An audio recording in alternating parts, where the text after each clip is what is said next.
people will take this because they want to play that archetype and then get bored with the game, have a miserable time as they level up and they see their friends doing cool things, getting real subclass features, getting cool, powerful magic, and they'll just be like, I don't know what my 9th level feature does because I haven't ever used it, I can't use it, and it sure doesn't help me be a mastermind.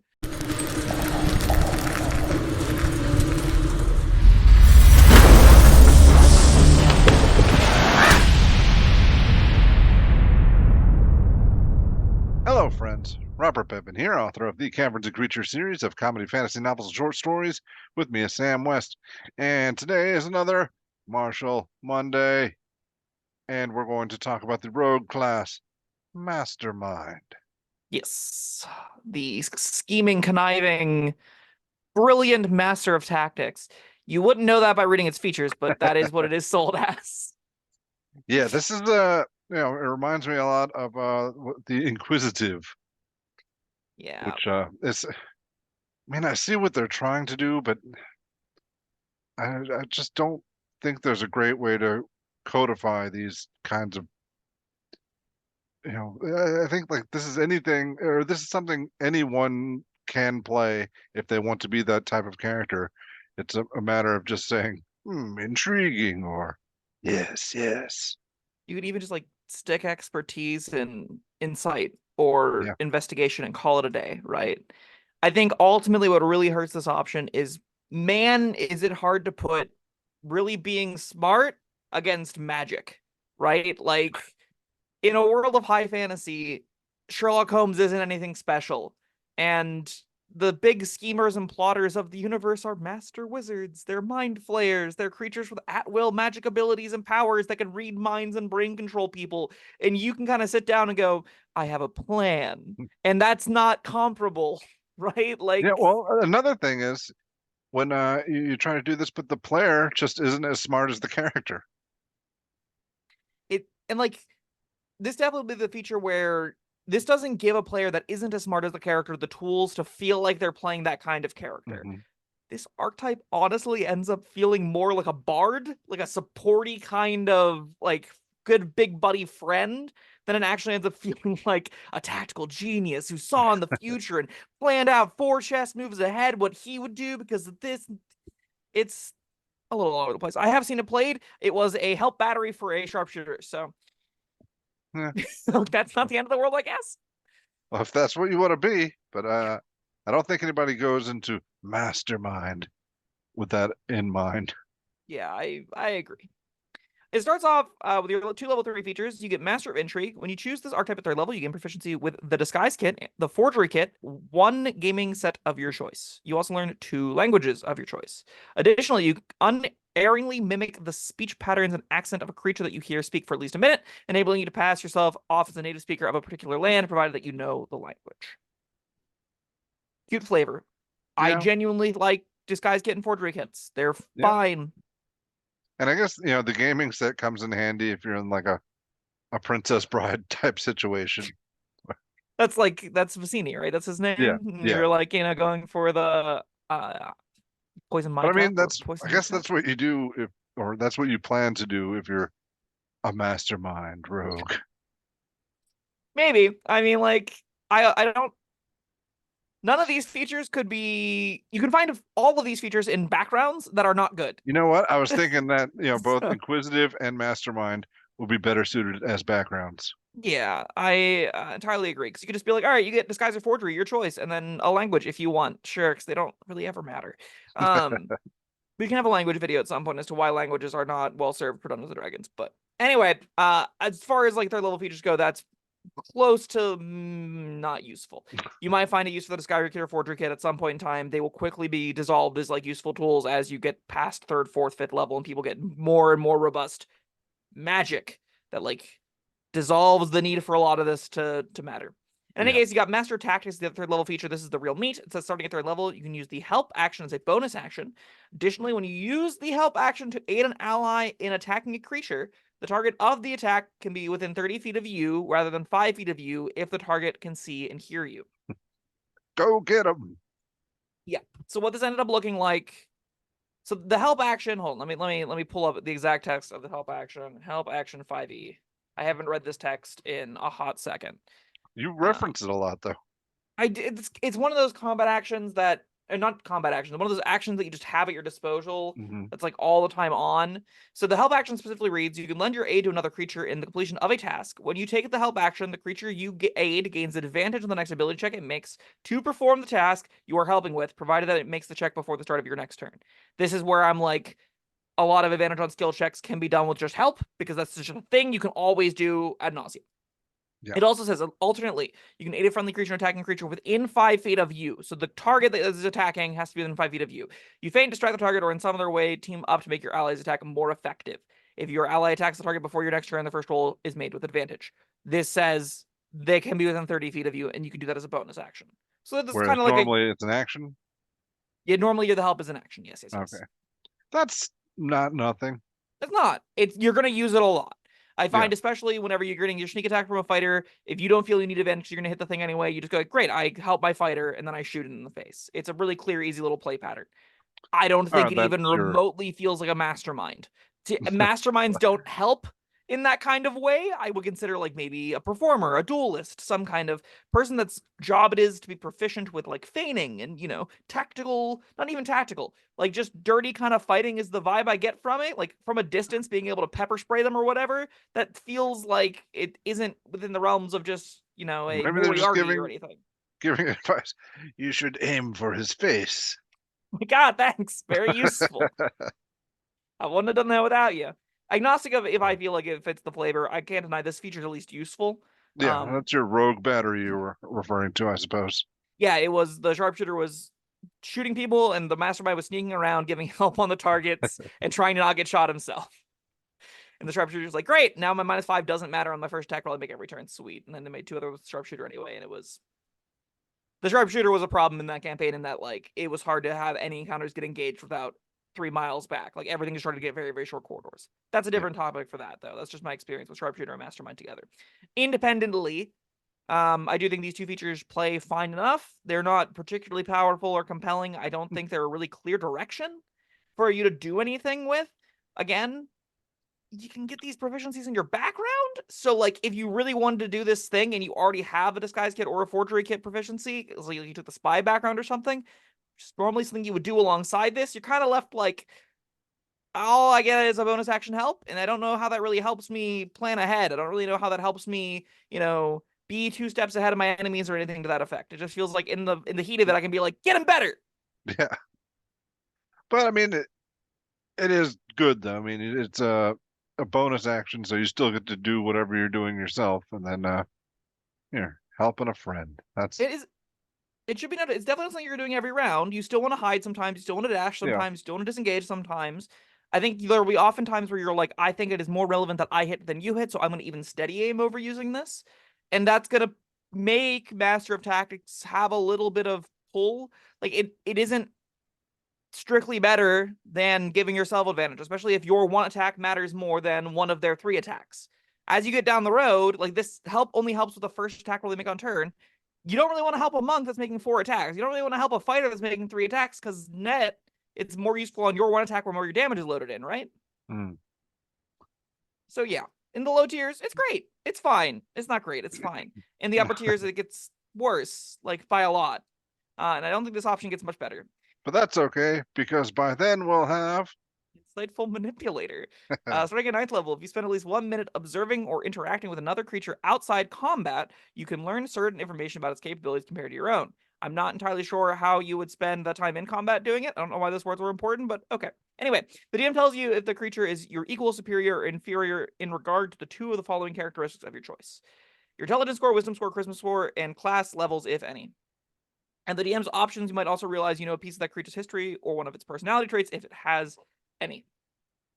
I was reading this. I was a little bit thinking, ooh, this could be interesting.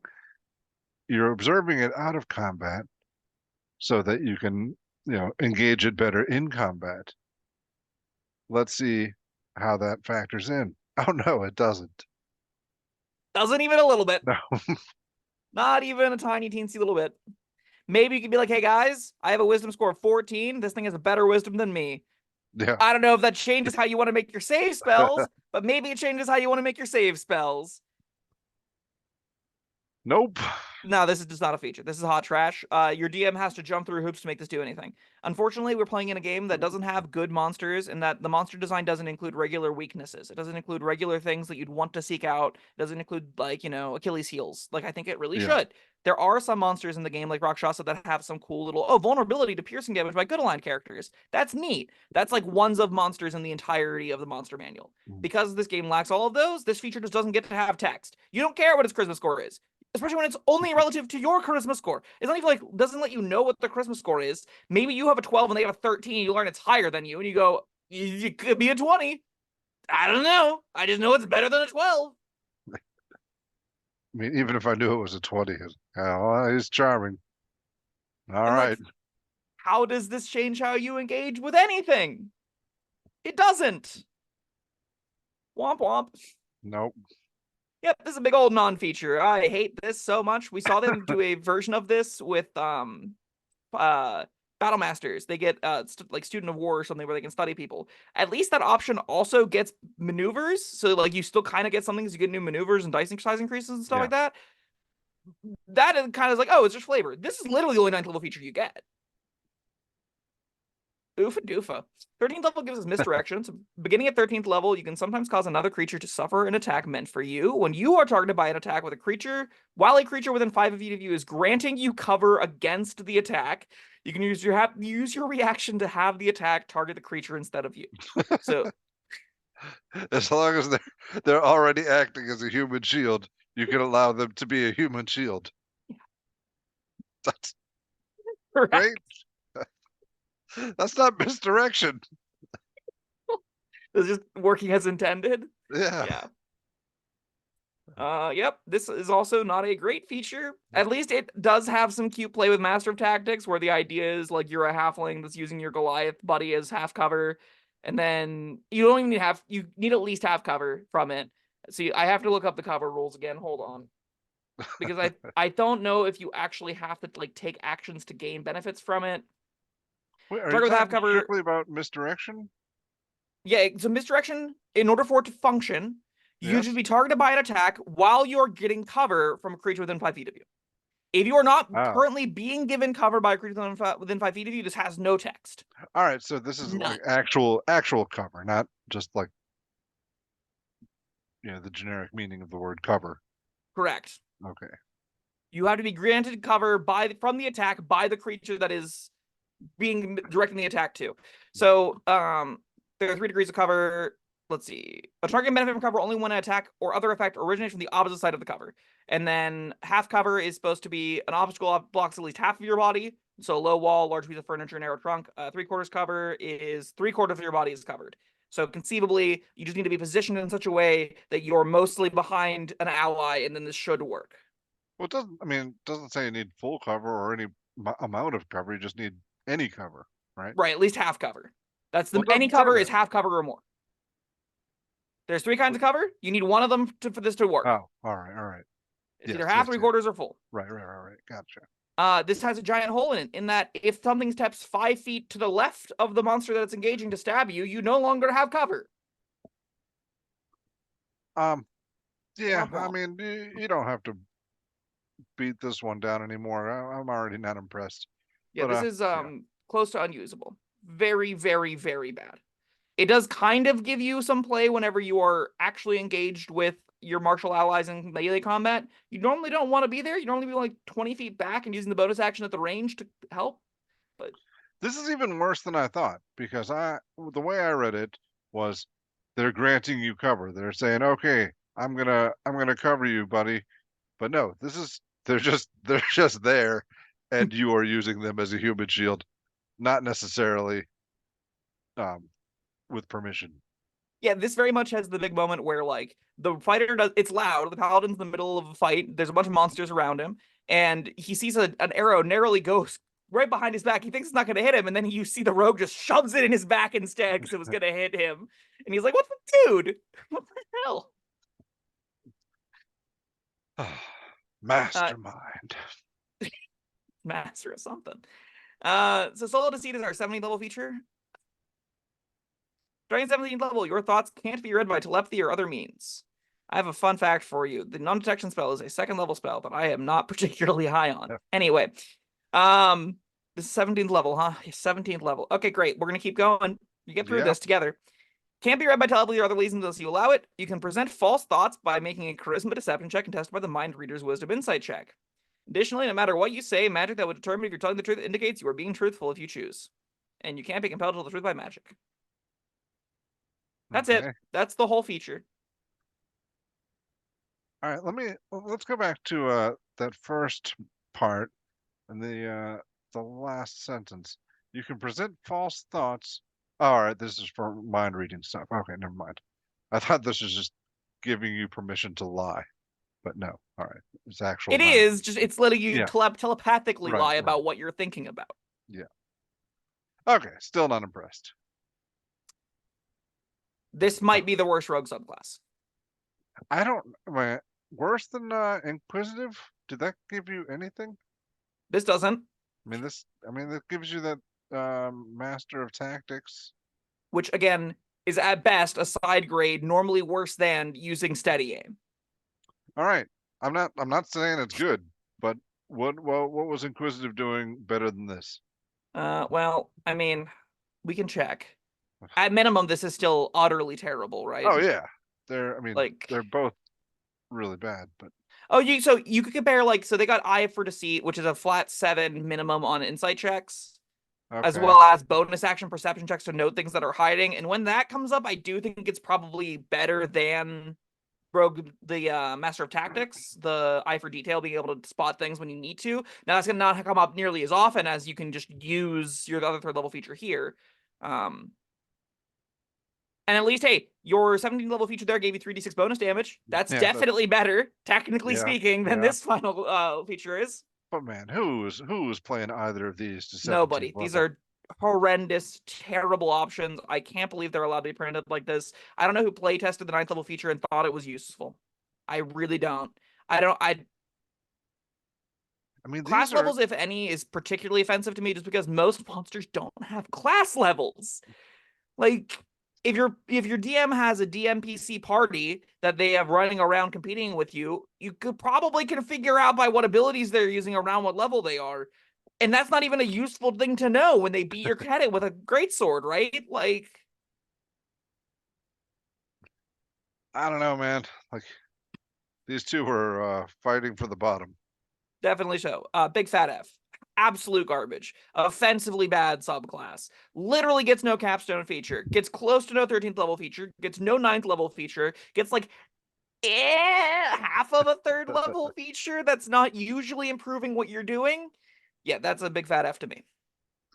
Yeah, no argument here. Big fat F. I love rogues. I hope we see some better ones. We will. We already saw one at least. Yeah. I think there's 2. All right, man. This is rough. All right. Well, that was Mastermind. Mastermind.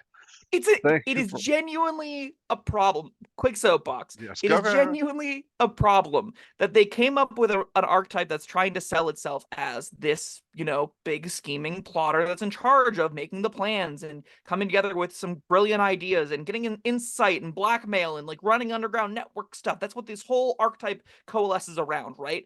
And then the option just takes a big old dump in a box and sends it to you instead. And people will take this because they want to play that archetype and then get bored with the game, have a miserable time as they level up and they see their friends doing cool things, getting real subclass features, getting cool, powerful magic, and they'll just be like, I don't know what my 9th level feature does because I haven't ever used it. I can't use it, and it sure doesn't help me be a mastermind. I don't know what my 13th level feature does. At best, it lets me help Timmy get stabbed.